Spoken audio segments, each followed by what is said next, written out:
And let me back up for a second. Again, my name is Frank Bigelow. My position in CAL FIRE is pre-fire engineer. So all things pre-fire.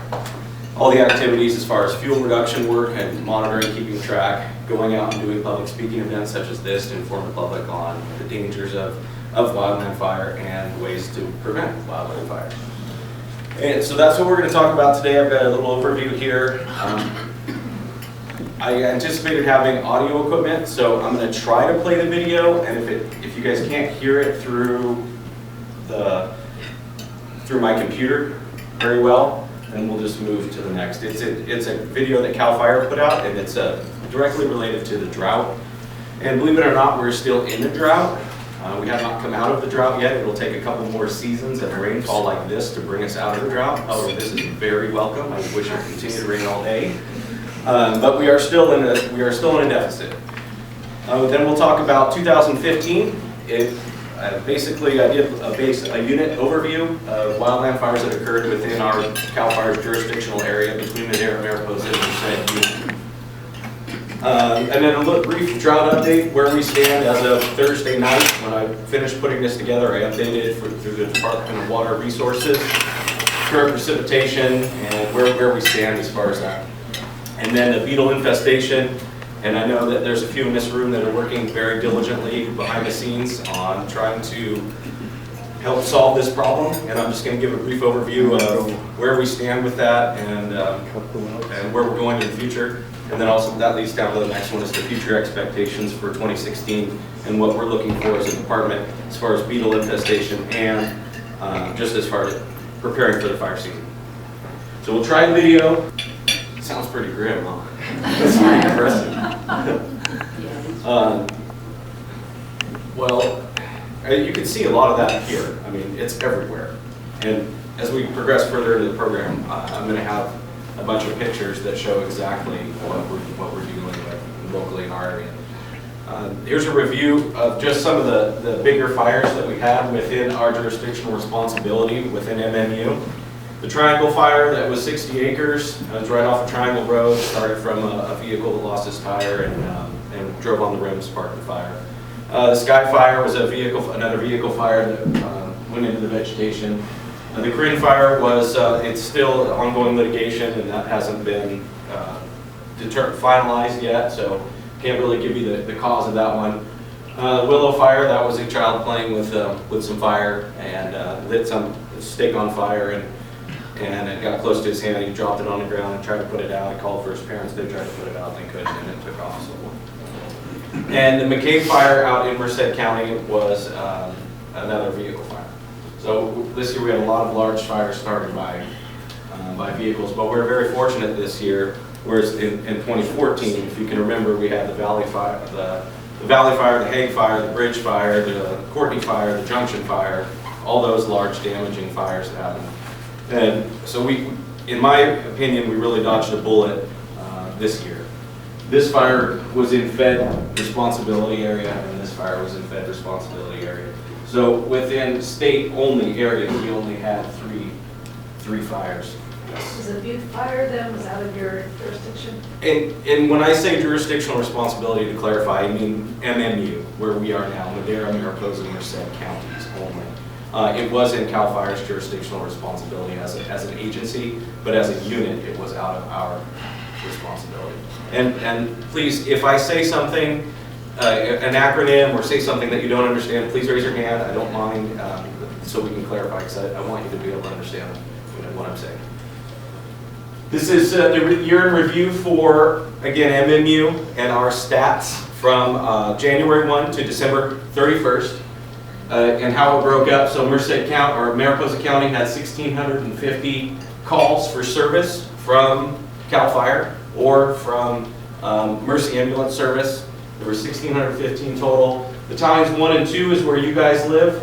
Battalion 1's Coulterville, Hornitos, Cathays Valley. Battalion 2 is basically everything else to the east from there. So Battalion 2, you can see as far as Mariposa County and MPUD, these two are added together because MPUD is its own area, and then Mariposa. So those two fall within Mariposa County, and then that's how you get these numbers up here. And then it breaks it down by type of fire over here as a whole. So as you can see, vegetation fires are really only 1.3% of what we do. However, they account for most of our budget because they're expensive. Most of our calls, 74% of what we do as an agency is go help people who are sick or injured. And for a total down here, grand total of 25,847 calls for service within our unit, which is up 2,147 from last year. And we're seeing that. When I first started, we had, in Madera County, we had a contractual agreement with Sierra Ambulance Service to provide medical service to priority 1s, priority 2s, and priority 3s. So 3 would be like for a sick person. A priority 1 is for somebody difficulty breathing or having a heart attack or something like that, more serious.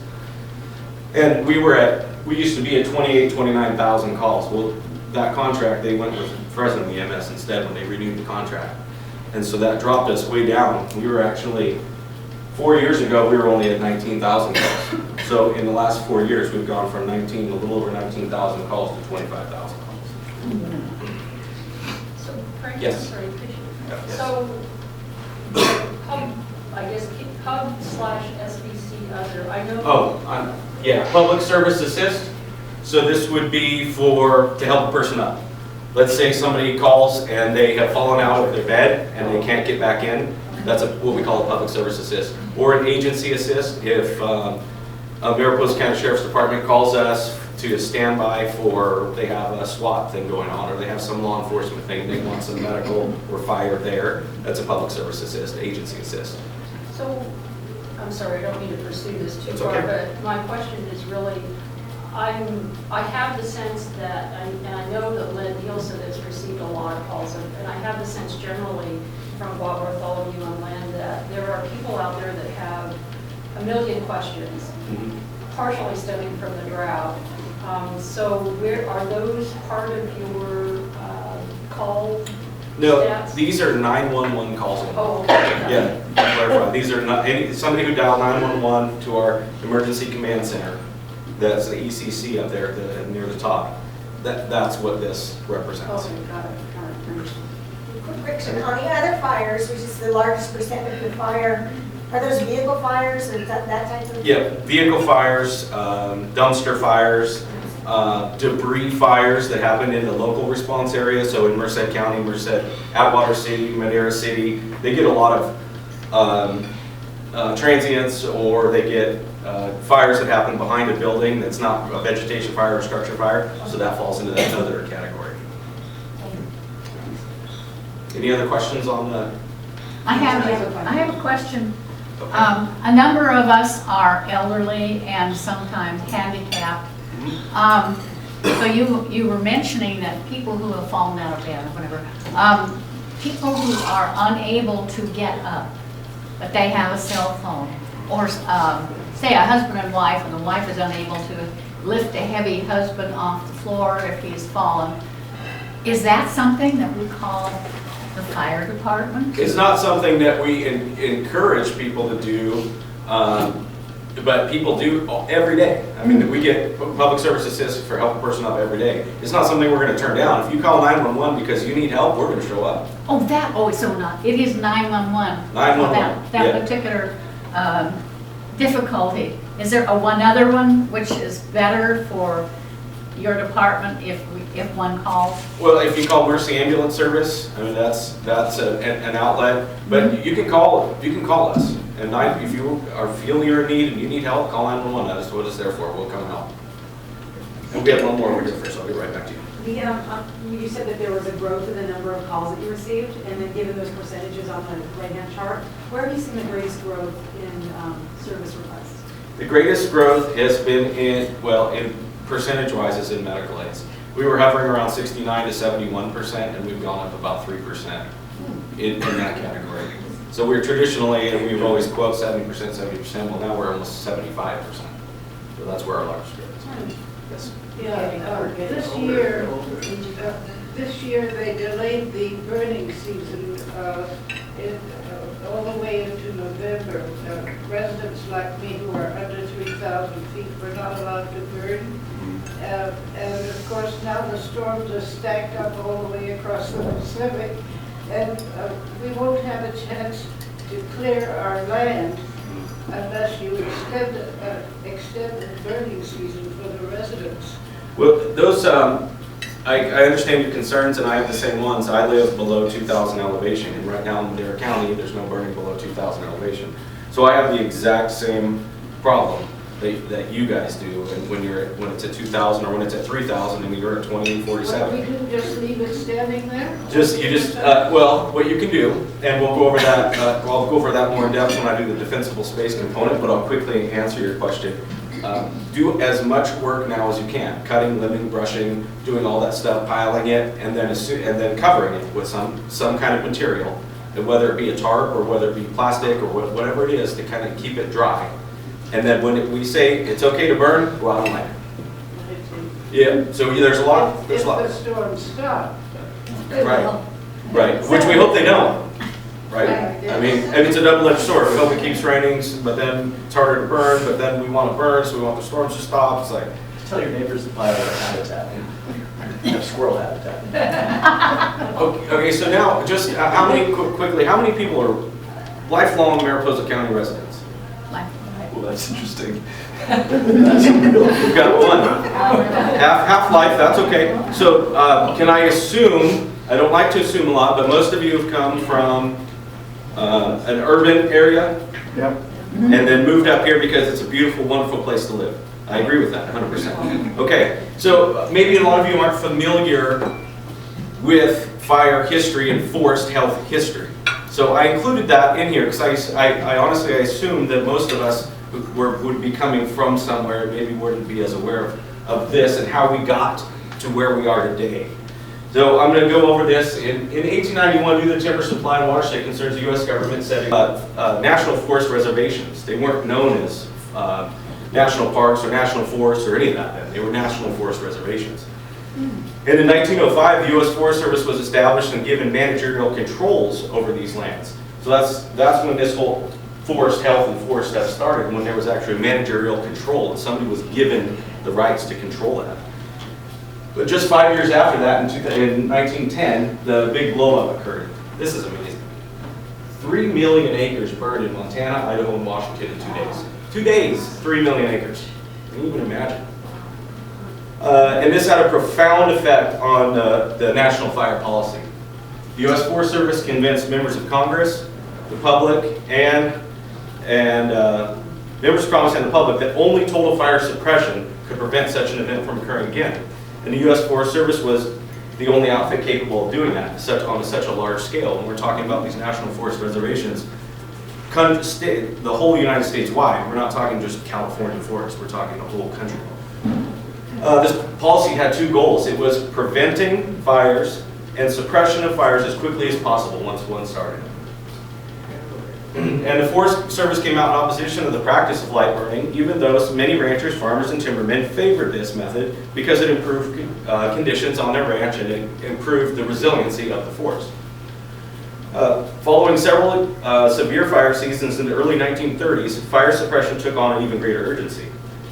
And then in the decades following the big blow-up, the U.S. Forest Service began building a network of roads, communication systems, lookout towers, ranger stations to aid in fire suppression, many of which are still in use today. And that's very true, and we know that in our county.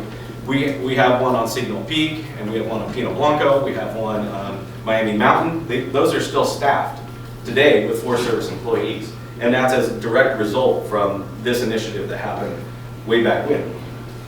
In 1933, the federal government created the CCCs, or the Civilian Conservation Corps, which puts thousands of men to work building fuel breaks and fighting fires. And at that time, not only were they doing that, they were building those networks of roads. They built 9,000 miles of road, or put in 9,000 miles of communication lines, built thousands of miles of roads through the forest. And that's why all those roads are in the forest now, is through the CCCs. And at that time, they were also expected to be able to fight fires. So there was 33,000 of these people, and they were the largest firefighting force in the world at the time. And to fast forward just a little bit, in the early 1970s, there was a radical change in the Forest Service policy to let fires burn where appropriate.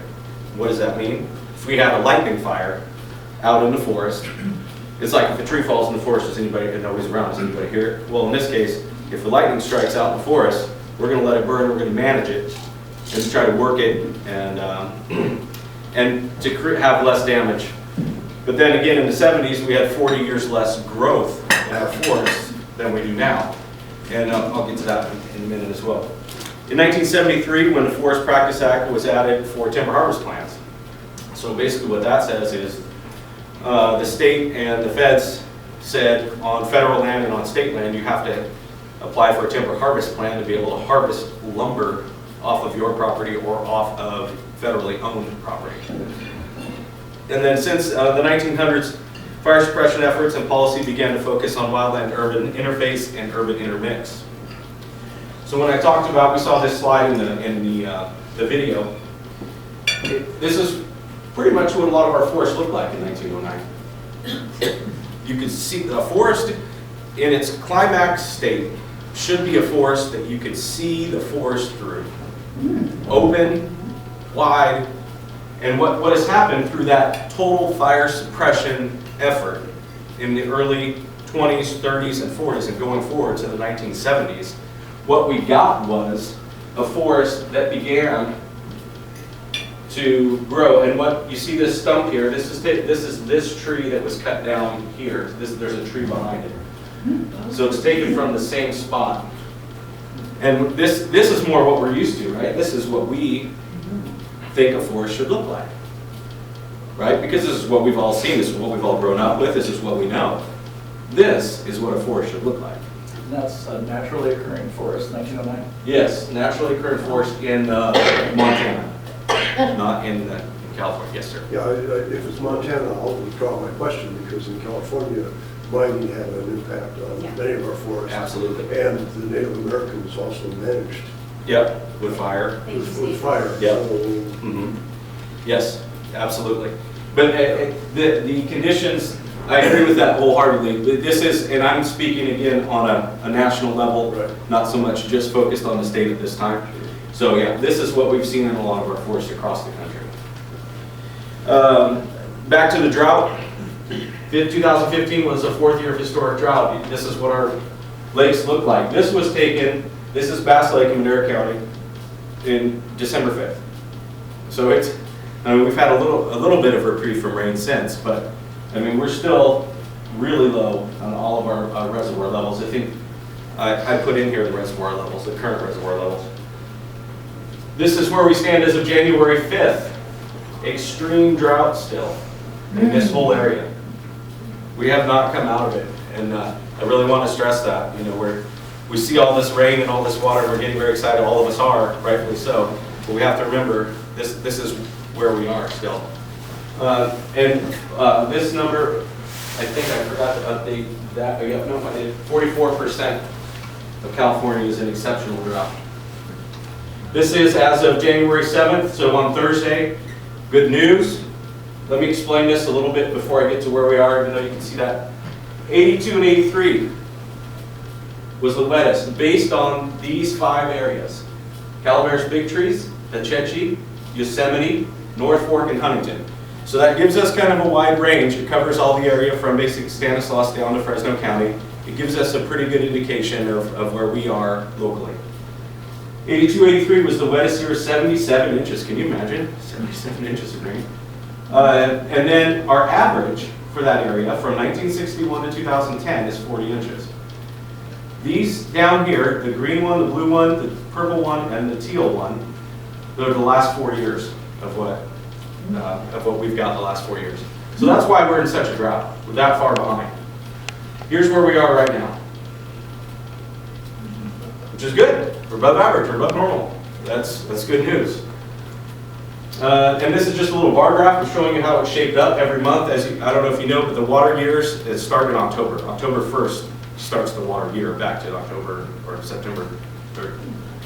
So we barely missed it in October. We surpassed it in November. We blew it away in December, and we're climbing up in January.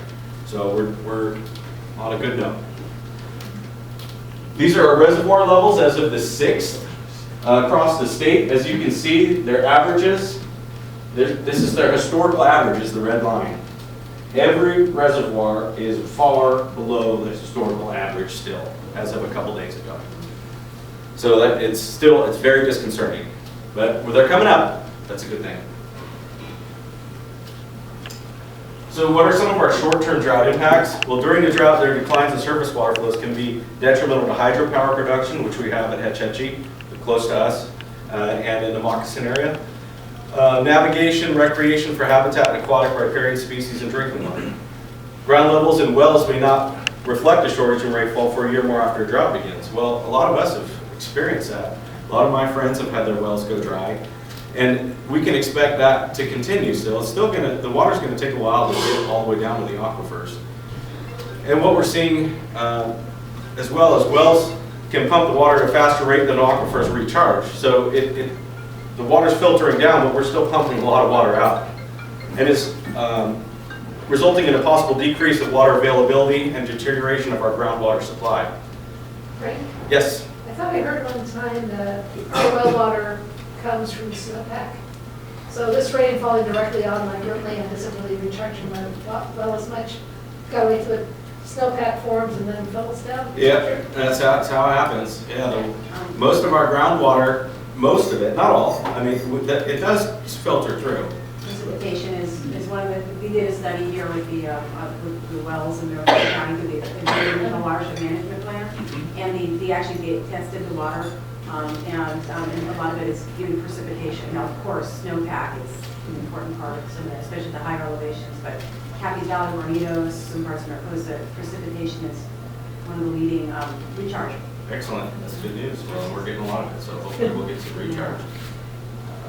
One other thing we're starting to see, especially in the farming lands on the west side, within our responsibility, is land subsidence. And what that is our aquifers underneath where our crops are and our food's being grown. You can imagine them as big pockets under the ground, and they have water in them. And that water's getting pumped out. And as that water gets pumped out, it leaves a void. Well, the land is actually starting to fall. And we've seen in some areas, right next to one of our stations in Merced County, the land has dropped 3 inches. There's cracks in the station foundation of 3 inches because the land is sinking.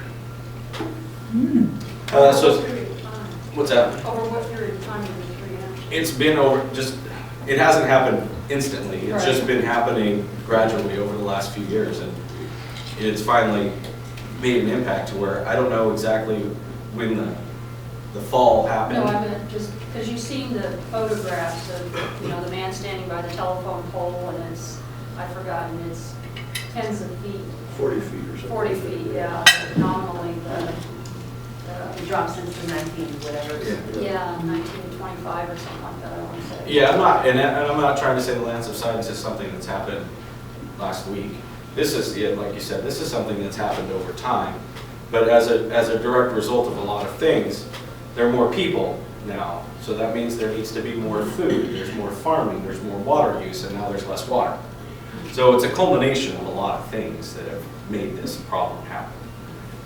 And of course, water allocations for wetlands, wildlife, fish restoration projects can be reduced or stopped altogether during severe drought. My brother works for the Department of Fish and Wildlife, and one of his responsibilities is the salmon repopulation in the San Joaquin River. Nothing but problems because they've had so little water. And those fish are very temperamental creatures.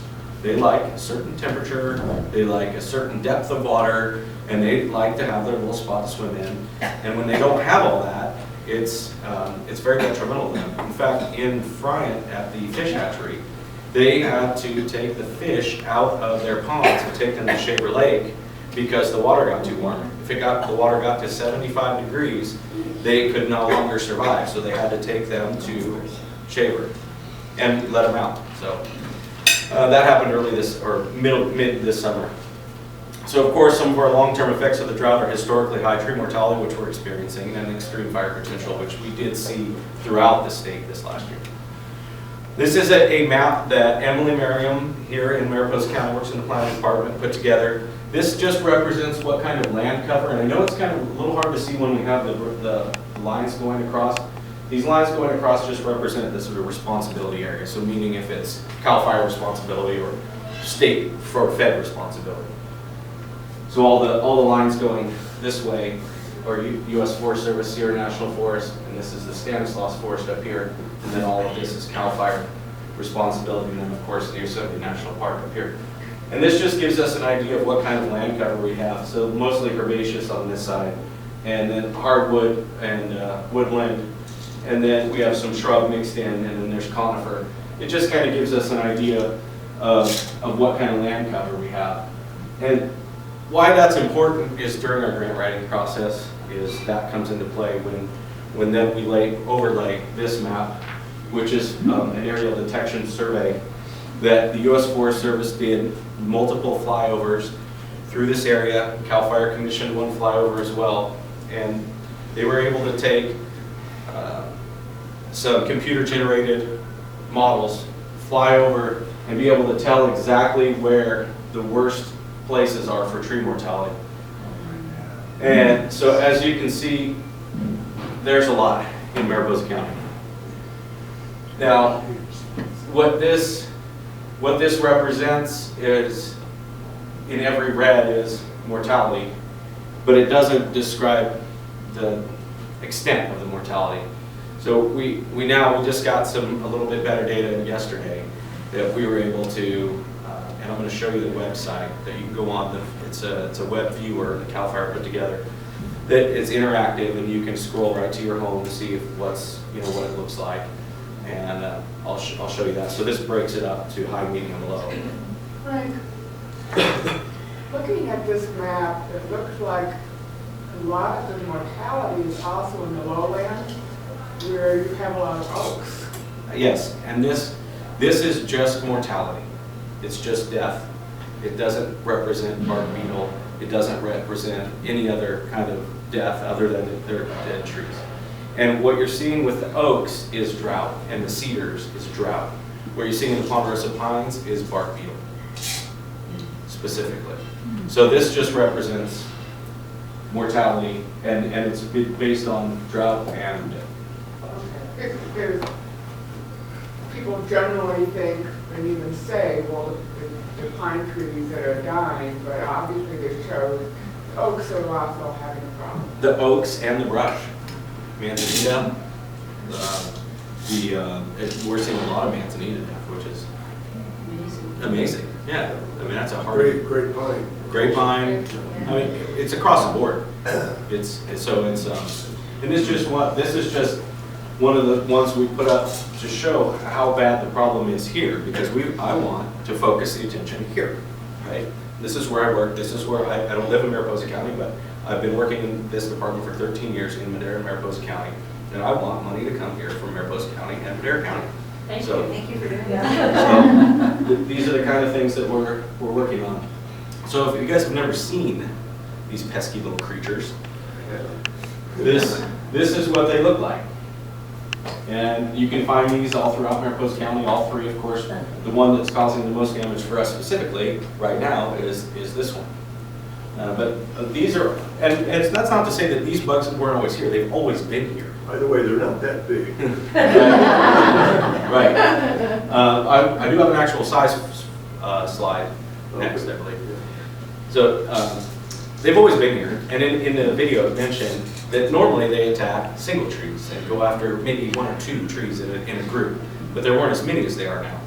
And their life cycle is they hatch into eggs, and then the larva feeds under the bark, the larva pupates into adult beetle and emerge, and then they start to attack.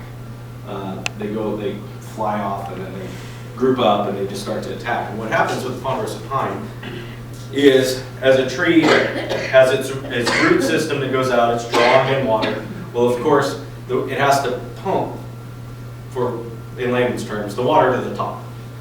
When there's not enough water, there's not enough water to pump to the top. So the part that's the weakest on the tree is the top. So that's why you see all these ponderosa pines start dying from the top down, because the bugs attack at the weakest point. They do eat the Cambrian layer? Yes. Yes. The Cambrian layer, yes. Yeah. Sorry, I misheard you. Sorry. That's fine. So this is a pin, obviously. This is the size that they are. Not very big, little creatures. Okay, so this is important in how fast they multiply. Wow. One mating pair can generate more than 12 million beetles in 4 generations. In California, 2 generations may be produced in 1 year in low elevation pines. So that when they take flight, that's when they move to the other trees? Is Yeah. that how it happens? Mhm. Okay. Yeah. Now, if we had cold winters again, that would help kill them off. right? It helps kill them off, but they're safely tucked away in the trees. They're boring in and they're warm, they're toasty. And in the video it also mentions, even if the drought were to end today, we had massive amounts of water, which even if we had massive amounts of water, it's not going to end the drought, that's the point.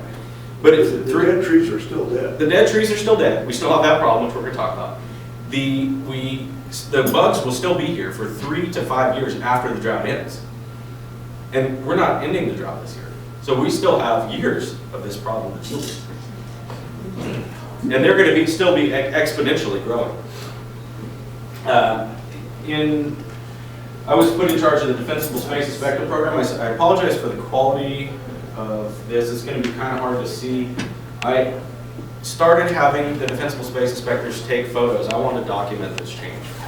So every 2 weeks they go to the lookouts and take photos from March all the way through to, actually they took the last ones in December 20th.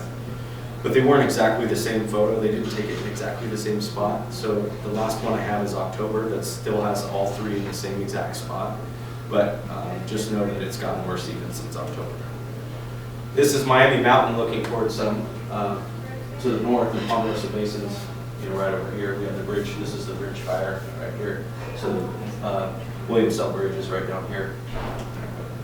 As you can see, so from March to July, we didn't have a lot of change.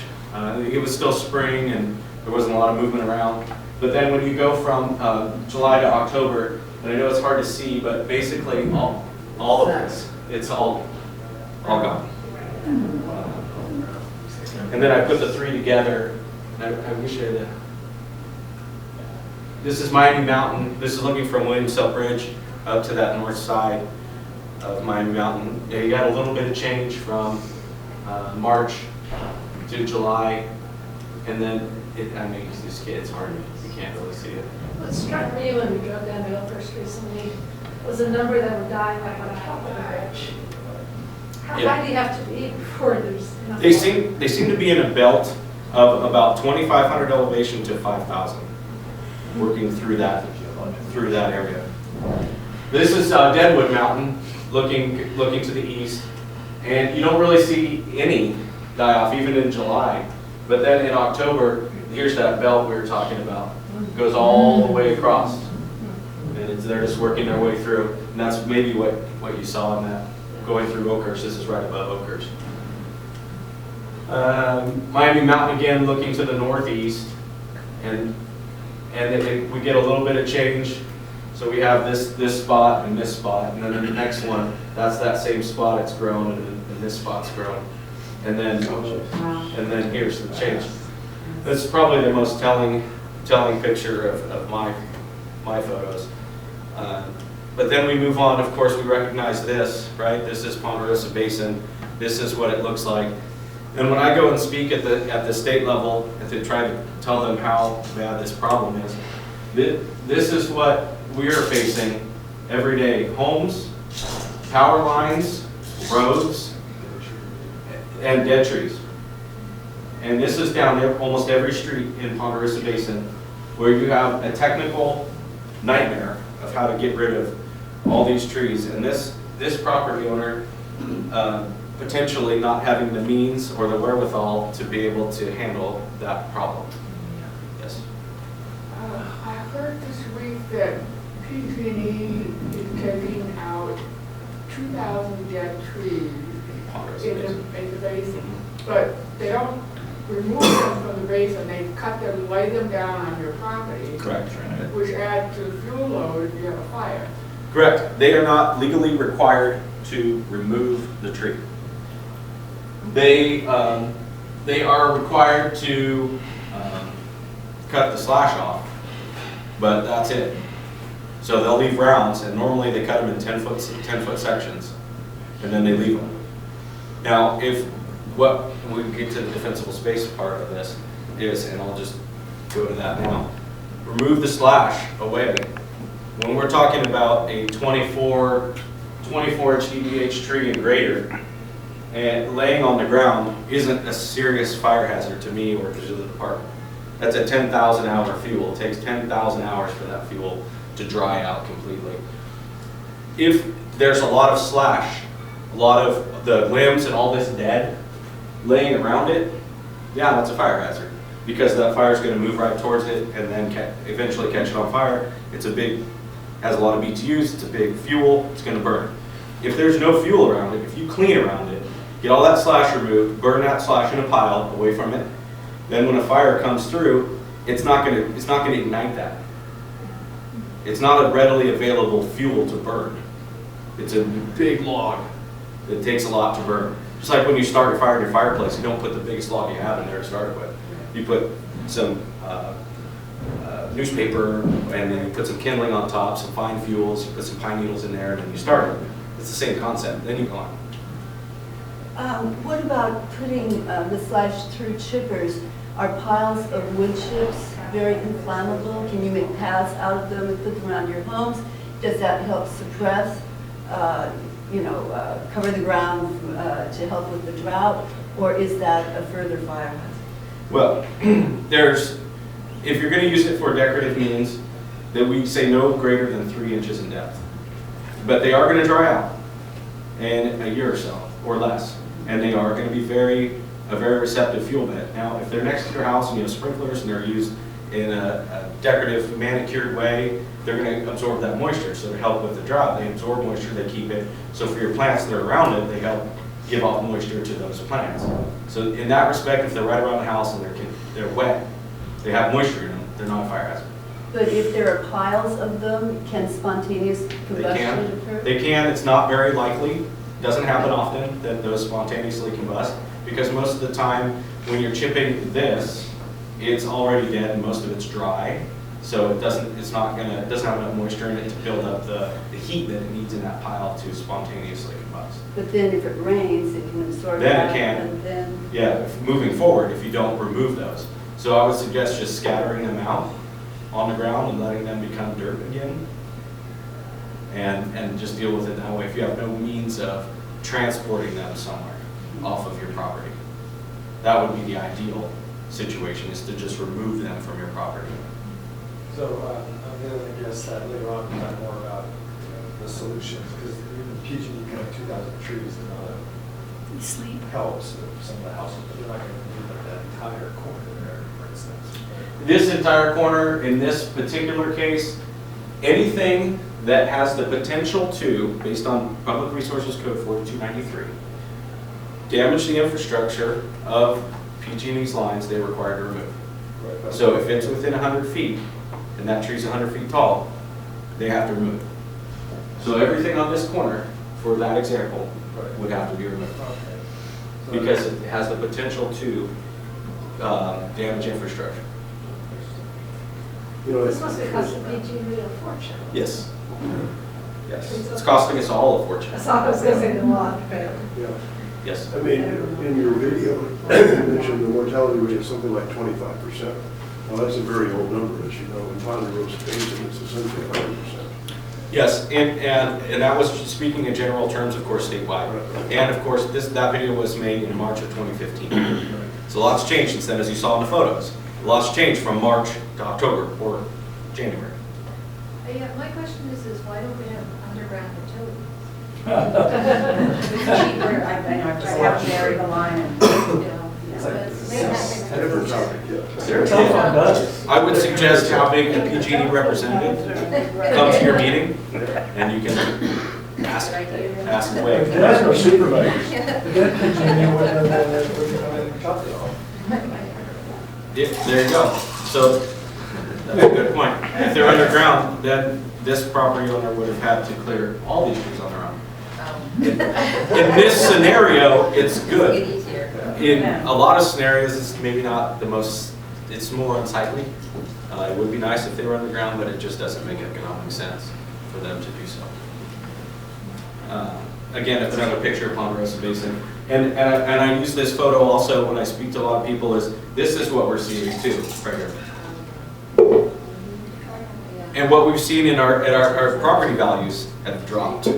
Our insurance has dropped, been dropped. We've been dropped, or our rates have raised as a result of this. Nobody, I shouldn't say the word nobody, it's a very definitive term. A lot of people aren't going to come up here to this beautiful place that we call home and want to move into this home with that much problem.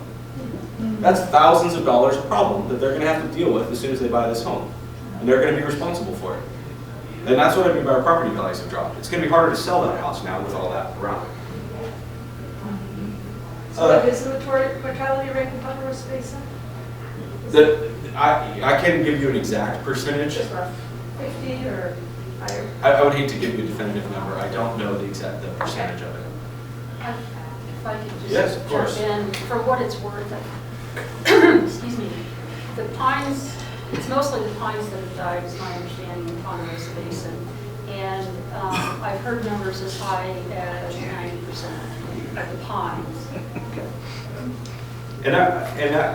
That's probably a pretty safe number. I can't give you an exact. So we're going to rename it to what?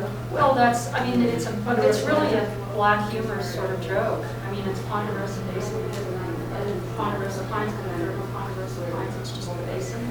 It's one of those things where if you're a realtor, you say this lovely place is in the pines.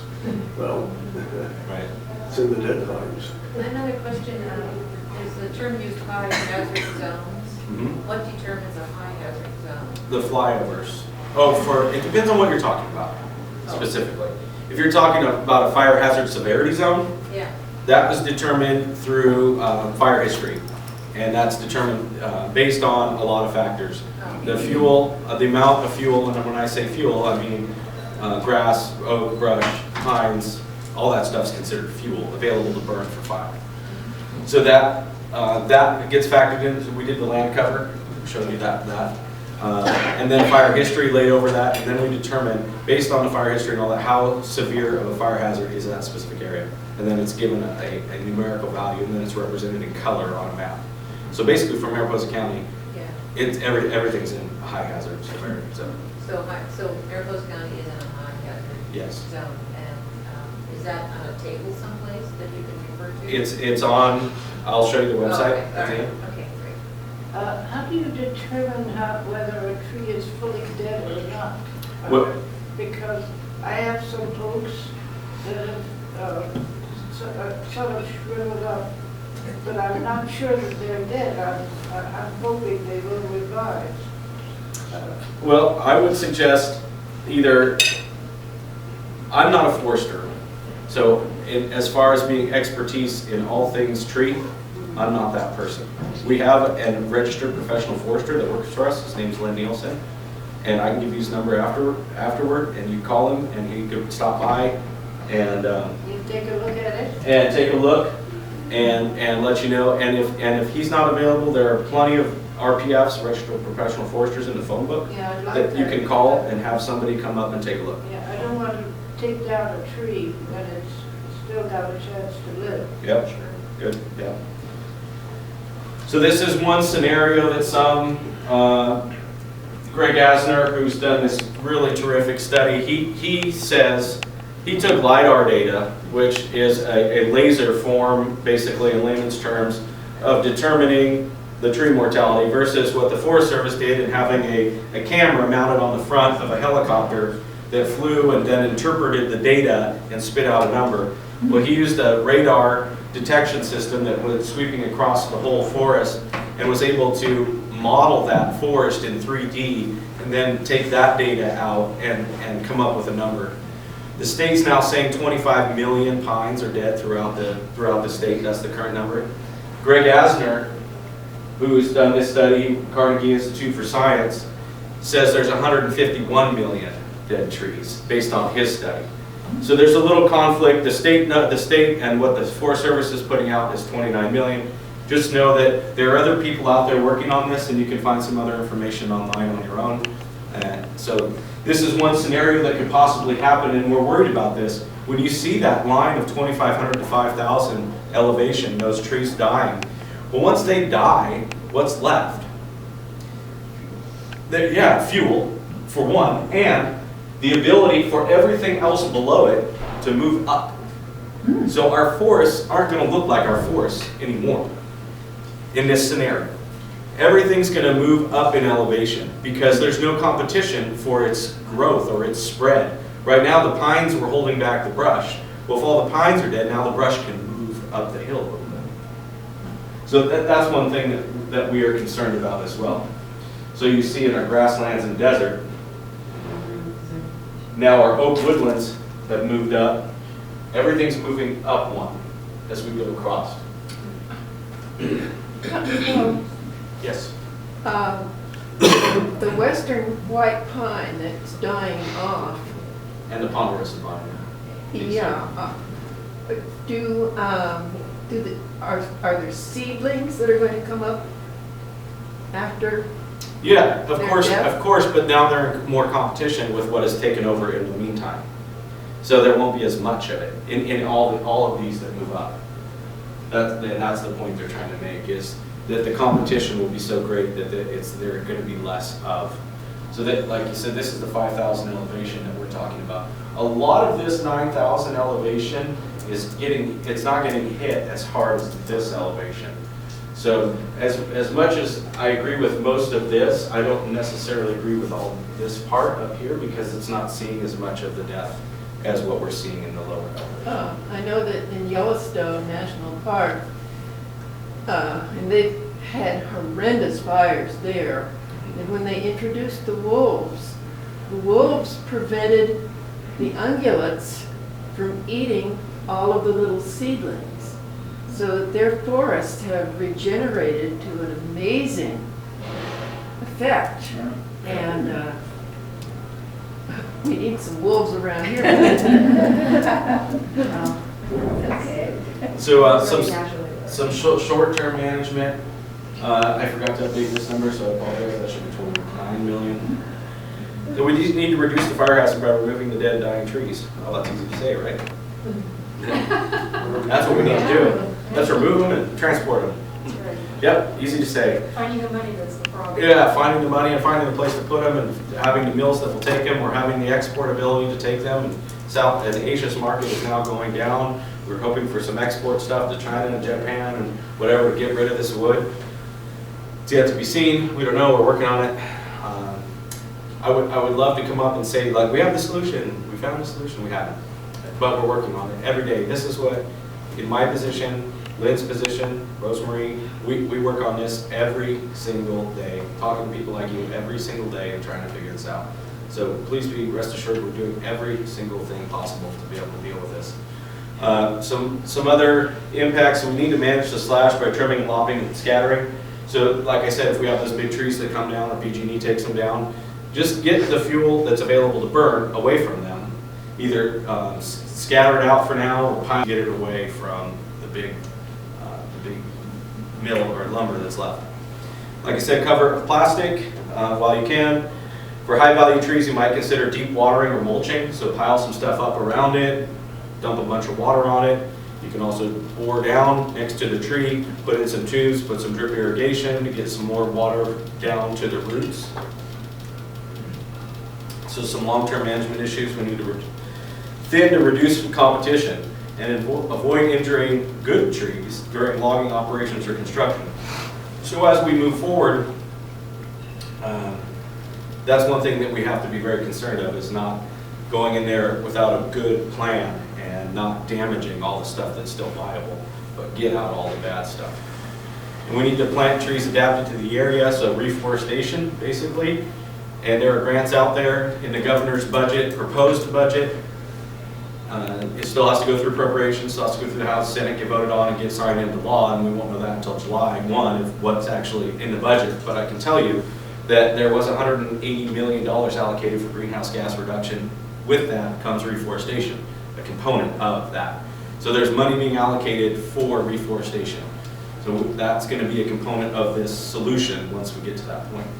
Right. Yes? On that point, one of the questions that I think that I've asked a couple times, and it doesn't seem like there's an answer yet, but it's really, if you're talking with a given homeowner or a group of homeowners, given the slide that you had before based on ASMER's data, it's what should you plan?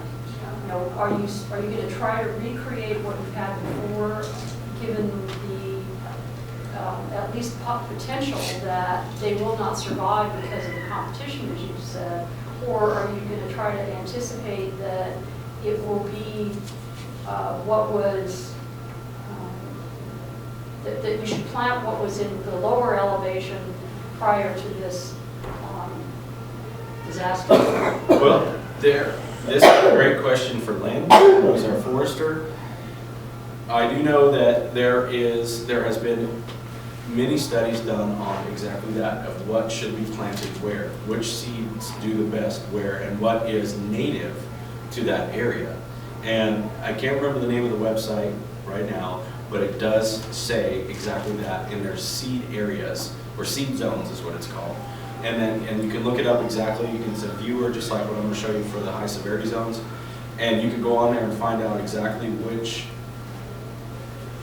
species of plant would survive and is native to that area. But is that based on the current framework that was in effect, you know, 5 years ago, 10 years ago, or is it based on? It's historical. Yeah. It's not based on today. Ecoregions Yeah, and that's what so I'll bug plan them. Yep. And Please then do. try to talk maybe through the forest resiliency working group. Right. How do I avoid breaking the law when it comes to time when I get a questionnaire asking me if I've cleared my land and I can't say I have? What happens to that? Let's define the question a little further. When you say clear your land, do you mean if a tree has come down? No, I'm talking about the 100 feet defensible space? Yeah, defensible space, and I can't do it because, number one, there's been pouring rain and I can't burn the stuff that's already there. Mhm. And the poor guy, you know, he'd be soaking wet if he tried to clear the weeds and such. What do I do then? Well, I can tell you probably have if we continue on this journey, you have 5 months to be able to do it. Well, we're already into January. Yeah, we're talking May. Should be time. And I would love to say that we will give, I guess if it comes down to the law is the law. So if we need to be in compliance, right? It's just like when we're driving down the road, we need to drive 55 miles per hour. That's what the posted speed limit sign says. So that's, the law is the law. If we decide that we're opening fire season on May 1st, that's when I start to send my defensible space inspectors out to start doing enforcement. At that time, you have 2 weeks from the time that they do their visit. And when you get that, when they come by and they issue you a notice, it's at that point it's a notice to let you know, hey, we came by, we saw these things that weren't done, we're going to give you some time to fix it, and then we're going to come back and inspect again. You're going to inspect a second time, and they're going to say, okay, you did this, you did this, you did this, but you didn't quite get to this yet. Okay, well they're going to say, all right, we're going to come back another time in 2 more weeks. Then they're going to come back and you made some progress on that last thing that you hadn't got done, but you hadn't finished it. But you made progress. So we're going to give you a little bit more time. So we do give more time. Okay. So they'll work with you. So what I'm saying is, as long as we're seeing progress, we're going to give you a little bit more time. The people I'm concerned about and the direction I give my employees is, if you go to that home, that bank-owned home that's next to these pristine homes, and they haven't done anything, and you've been there once, the notice is still in the same place you left it. You go back the second time, the notice is still in the same place you left it. I take those and I we send certified letter to the owner of record. If the owner of record signs for it, then, and that they've received the notice, we go back the third time and they haven't done anything, then that goes to our prevention department. They go out, they inspect to make sure that nothing's happened, then it goes to the district attorney. And they pursue legal action against that person. That's the way it goes. And Frank, will you be talking a little bit later about new ideas on clearing? As far as? I heard that like they're saying now raised branches up to Okay. 10 feet, things like that. Yeah, that's in the next program. Okay. And we're almost done with this one. Let's move on. So of course, tree mortality is going to be, the result of tree mortality and drought is going to be more extensive burns. I got a chance to take a flight during the rim fire. I was the Air Base Manager of Columbia Air Attack Base. So I got to take a flight up with the pilot and we got to take this picture. Pretty amazing sight. And this is in 2013, of course. It's absent what we have now, or conditions we have now. So it's, if we had these conditions out here, this would have been bigger. So yeah, it was big enough. Since the beginning of the year, firefighters at Cal Fire Union Forest Service have responded to, and this was in, I didn't update this, we wound up at 9,000 wildfires across the state, and just over 1 million acres for the year. All right, so the 20 largest wildfires in California history. And I highlighted all the ones that have happened since 2002. There's a lot of yellow on there. These are the largest fires in California history since 2000, and all the yellow ones are 2002. Of course, some of the ones that the rough fire here, it doesn't change what's on here, but when they put this out here, I was still on the rough fire, and it wound up here somewhere between these two. It wound up 156,000 acres or something. So it doesn't change it just changes where that one is. Telegraph didn't make top 20? No. Yeah, No, it's somewhere in the top 100. So then, this is the deadliest wildland fires. And this is strictly by the amount of people who passed as a result of the fire. The Butte Fire, 2015, 2, the Valley Fire, 4 of this year. And again, yellow is representing, this is 2003, and up to now. Again, a lot of yellow on there. So what we're seeing, the point I'm trying to make is we're seeing more large and damaging wildland fires in this day and age than we have in history. I'm sure a lot of you have seen this photo. Sergeant Snowpack from Yosemite Conservancy, the 4 years there. And our winter snowpack accounts for 60 to 80% of the annual water supply. And 70 million people living in the western United States are facing water shortages. A big one that we're seeing now is runoff, right? We're getting all this rain, and we've had what all of our fields look like, especially those of us that have cattle. They look like that. They don't look like this. Our cows are looking over the fence like, that looks pretty good.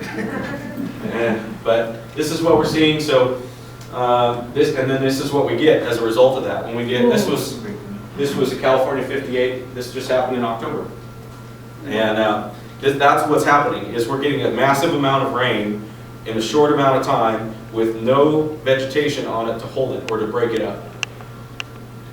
And like it says here, it has catastrophic effects on our drinking water because as this stuff comes down, this silt gets into our water, our creeks and our streams, and then of course all the oil and all the other stuff that comes off of these cars gets carried with that into our streams and all that, it creates a big mess. So in summary, talk about succession of our forests. This is when we talk about our climax forest. We want to get to a forest that is mature oak and pine, and we must manage it to make it healthy, to get it where we want. Right now we haven't been managing our forests, neither whether it be the Forest Service, whether it be CAL FIRE, whether it be whoever is in charge. We just haven't been doing the job we need to do, and now it's time to refocus our efforts and manage our forests. The bug beetle, bark beetle problem, probably if we had a forest that was resilient and was able to fend for itself and open and airy and had the amount of drinking water it could to sustain the forest, this probably wouldn't happen. We need a forest that's resilient, that's drought tolerant, water that has great watershed health, that's fire adaptive, insect and disease resilient. As I just covered. So even if the drought were to end today, reality for the next 5 to 7 years, 29 million trees are already dead. CAL FIRE and the U.S. Forest Service now face fires capable of growing to greater size and ferocity than in the past 25 years. With the exponential rising costs for suppression, every fire is getting more and more expensive to fight. If we call a team in, an incident management team to come in, it's $1 million a day. Yeah. And it provides a great opportunity to enhance pre-fire activities. This, you know, talking to people, going out, doing this stuff, and fuel reduction work, which I'm going to get into in a second. And then everyone needs to continue to be drought conscious and water aware. I put 2 websites up here. This is our main website, fire.ca.gov, and it links you to to all these. But this one's important, readyforwildfire.org. It's kind of and I'll bring it up and show you, but it's kind of the one-stop shop for drought, beetle, all that stuff. You just click on what you want to see. One less spark, one less wildfire, about trimming and brushing and all that stuff and associated dangers that come with that. And then this one is the viewer that has the drought mortality on it, which I'll bring that up as well. All right. Thank you again, Frank. You're very welcome.